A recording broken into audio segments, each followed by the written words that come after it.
Imagine standing in a room full of people where everyone seems to be laughing at the same jokes and speaking the same unspoken language. You are there, you are participating, and you are saying all the right things, yet you feel like a ghost observing from the outside. There is a specific, heavy kind of loneliness that only happens when you are surrounded by people but feel a total lack of connection. You might wonder if you are missing a vital gear in your social machinery, or if you are simply not wired for deep relationships. Most people believe that connection is an external skill, something you do with your voice, your eyes, and your body language. They think it is about the art of the small talk or the ability to be the most charismatic person in the immediate vicinity. But psychology tells us a different story, one that suggests connection is actually an internal state that begins with self-knowledge. It starts with a deep, quiet understanding of the person who is doing the talking before the first word is even uttered. If you do not truly know who you are, you cannot possibly know who you are presenting to the world around you. Without self-awareness, you are essentially a performer on a stage, reading lines from a script that you did not write yourself. You are guessing what people want to hear, adjusting your mask to fit the expectations of the crowd, and hoping for approval. This is why so many of our interactions feel hollow, leaving us more exhausted at the end of the day than when we started. We are using all of our cognitive energy to maintain a facade, leaving no room for the genuine vulnerability that connection requires. Self-awareness is the key that unlocks this door, allowing us to move from a state of performance to a state of presence. It is the difference between watching a game from the nosebleed section and actually being a participant on the field of life. When you understand your own inner workings, you stop reacting to the world and start interacting with it in a new way. You begin to see that the invisible wall you feel isn't built by other people, but by your own lack of internal clarity. By the end of this study, you will understand exactly why your brain needs self-awareness to bridge the gap between souls. It is a journey that requires courage, but it is the only way to find the people who truly speak your unique language. Let us explore the neuroscience and the hidden psychology of why knowing yourself is the ultimate foundation for knowing anyone else. At its core, self-awareness is what psychologists refer to as metacognition, the ability to think about your own thinking and feelings. It is as if you have a secondary observer living inside your mind, watching your reactions and asking, "Why did I feel that?" For most people, life is a series of automatic reactions triggered by external events, social pressure, and deeply ingrained habits. When someone ignores them, they feel hurt. When someone praises them, they feel high, but they rarely ask why those triggers exist. A person without self-awareness is like a boat without a rudder, tossed around by the emotional waves of every room they enter. They are constantly looking for external cues to tell them how to feel about themselves and how to behave in front of others. This creates a profound instability in their relationships because their identity is tied to the shifting moods of the people around them. Research suggests that self-awareness involves the prefrontal cortex, the part of the brain responsible for high-level decision-making and logic. When this area is active, it allows us to override our primitive tribal instincts and our basic fight or flight social responses. Instead of reacting out of fear or a need for approval, a self-aware person can pause and choose a response that is authentic. This pause is where true connection is born, because it allows you to bring your real self to the table, not a reflex. Without this internal monitor, we are prone to what psychologists call emotional contagion, where we simply mirror the stress of others. If the person you are talking to is anxious, you become anxious. If they are judgmental, you find yourself becoming judgmental too. You lose your boundaries and your sense of self, becoming a blurred reflection of whoever happens to be standing in front of you. Connection requires two distinct people, and if you are just a mirror, there is nobody for the other person to actually connect with. Self-awareness allows you to stay solid in your own skin, even when the social environment around you is turbulent or confusing. It gives you the data you need to understand your own social battery, your boundaries, and your genuine interests in a conversation. You stop wondering if people like you and start wondering if you actually like the way you feel when you are around them. This shift in perspective is radical because it moves you from a passive observer of your life to an active, conscious participant. It is the first step toward building relationships that are based on mutual respect and understanding rather than mere social convenience. One of the most powerful ways self-awareness changes your connections is by helping you recognize and manage your psychological triggers. We all have sore spots created by our past experiences, our childhoods, and the times we felt rejected or misunderstood. When someone accidentally hits one of these spots, our brain's amygdala fires off a warning signal that we are under attack. In a conversation, this might look like getting suddenly defensive, shutting down, or feeling a wave of inexplicable anger. If you lack self-awareness, you will likely blame the other person for making you feel that way, causing a rift in the connection. You might say something hurtful in return or withdraw completely, leaving the other person confused and potentially pushing them away. However, a self-aware person feels that same sting and recognizes it immediately as an internal reaction rather than an external fact. They can say to themselves, "I am feeling defensive right now because this reminds me of how my parents used to criticize me." By naming the emotion and identifying its source, they strip it of its power to sabotage the current social interaction. They don't have to act on the impulse to fight or flee. They can stay present and communicate their feelings with clarity. This creates a safe environment for connection because the other person doesn't have to walk on eggshells around your hidden triggers. It allows for conflict to become a tool for intimacy rather than a weapon of destruction, as both parties understand the stakes. When you know your own wounds, you stop expecting other people to heal them or being surprised when they accidentally touch them. You take responsibility for your own emotional landscape, which is the most attractive trait a person can bring to a relationship. It signals to others that you are a stable partner, friend, or colleague who won't lash out unpredictably when things get difficult. This stability is what allows trust to grow, and trust is the only soil in which a deep, meaningful connection can truly thrive. Without this awareness, you are essentially a landmine waiting to go off, and most people will eventually learn to keep their distance. By diffusing your own triggers through self-observation, you clear the path for people to get close to you without fear of explosion. You transform from someone who is difficult to read into someone who is profoundly and refreshing to be around in any setting. Self-awareness turns your internal chaos into a map, and a map is exactly what people need to find their way to your heart. Another fascinating psychological concept is projection, which is the tendency to see our own traits in the people around us.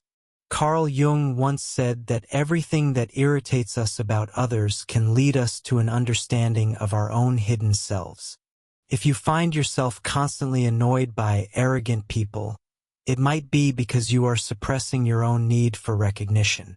If you think everyone is judging you, it is often a sign that you are being incredibly judgmental toward yourself in your own mind.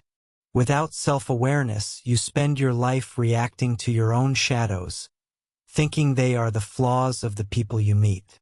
You can't connect with the actual person because you are too busy fighting the version of them your mind has created.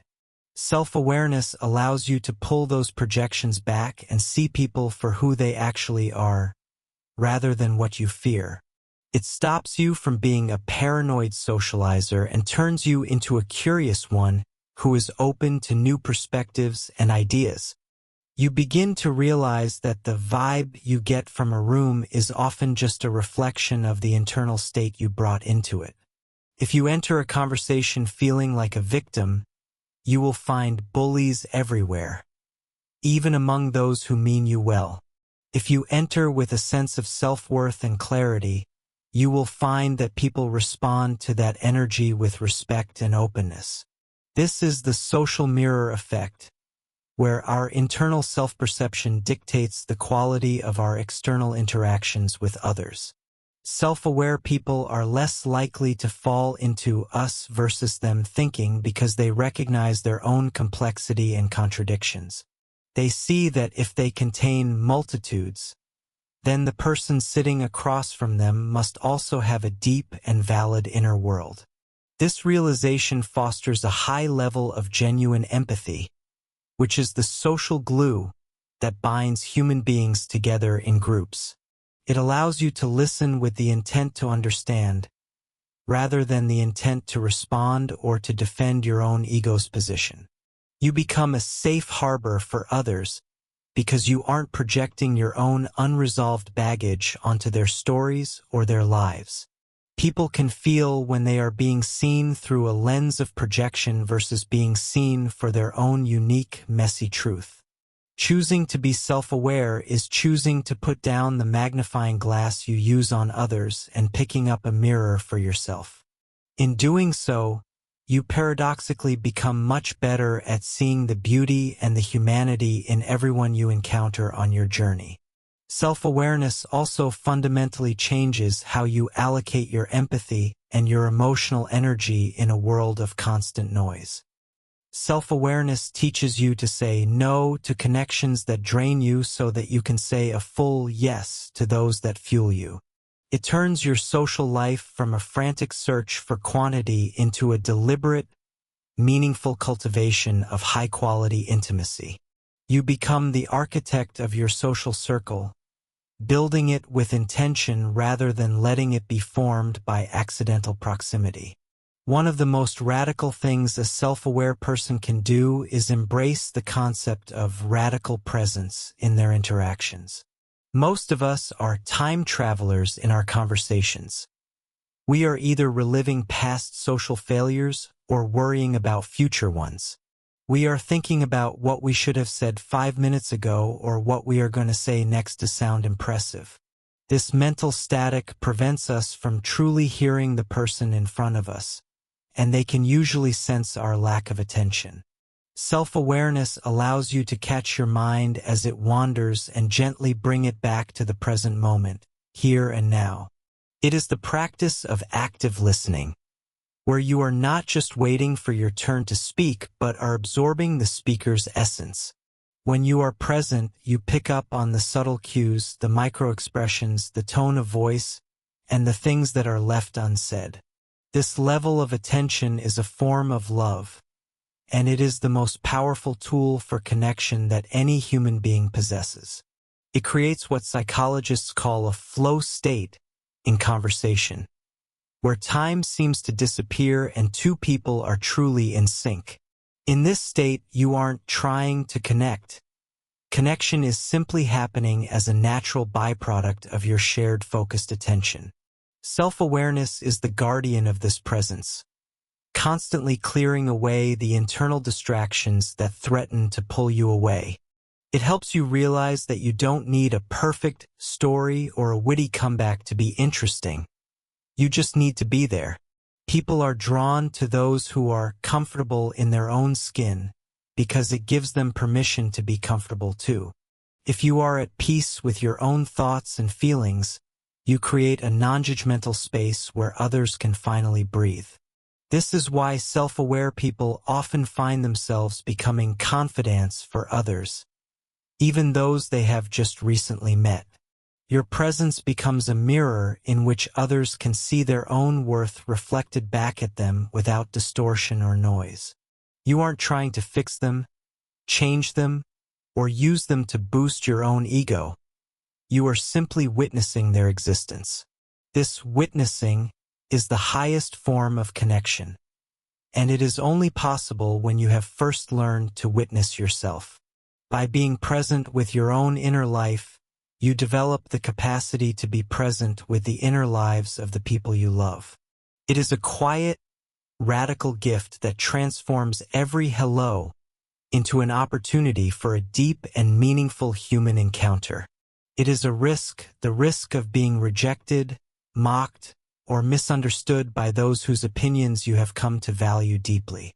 Without self-awareness, vulnerability feels like a death sentence because your self-worth is entirely dependent on external approval. If someone rejects your true self and you don't have a strong internal foundation, you feel as though you have been erased. Finally, self-awareness gives you the courage to be vulnerable, which is the atomic unit of all real and lasting intimacy. Vulnerability is the willingness to show your true self, including your doubts, your fears, and your unpolished parts, to another person. However, a self-aware person knows that their value is not determined by any single person's reaction to their honest truth. They have a stable self-concept that acts as a safety net, allowing them to take the social leap of vulnerability. They can say, "I'm struggling right now," or "I really value our friendship," without the fear that rejection will destroy them. This honesty acts as an invitation for the other person to be vulnerable too, breaking the cycle of shallow, safe talk. It is the intermittent reinforcement of truth that keeps a relationship exciting and deeply meaningful over the many years. Connection is a game of catch, and vulnerability is the act of throwing the ball first and trusting that it will be caught. If nobody throws the ball, nobody plays the game, and you both just stand on the field in a state of lonely safety. So, the next time you feel that invisible wall in a conversation, don't look at the other person for the answer or the solution. Turn your gaze inward and ask what is happening in your own mind, your own heart, and your own nervous system right then. Are you performing? Are you projecting? Are you triggered? Or are you simply afraid of being seen for who you really are? Acknowledge the feeling without judgment, and remember that you are not failing at socializing. You are simply practicing. Every moment of self-observation is a microdose of growth that will eventually lead to a total transformation of your life. You will find that the more you accept yourself, the more the world seems to accept you in return, in its own strange way. The people who aren't right for you will naturally drift away, and the people who are right will be drawn to your clarity. You won't have to try to fit in anymore, because you will finally belong to yourself, which is the only home that matters. And it all starts with the simple, courageous act of looking in the mirror and deciding to finally, truly meet yourself today. You are not alone in this journey, even if it feels like it sometimes when you are surrounded by the loud and the fast. There is a massive group of us who are learning to play this different game right alongside you, one insight at a time. Welcome to the world of self-aware connection, where the stakes are higher, but the rewards are infinitely more profound and lasting. We are glad you are here, and we can't wait to see who you become when you finally decide to just be yourself.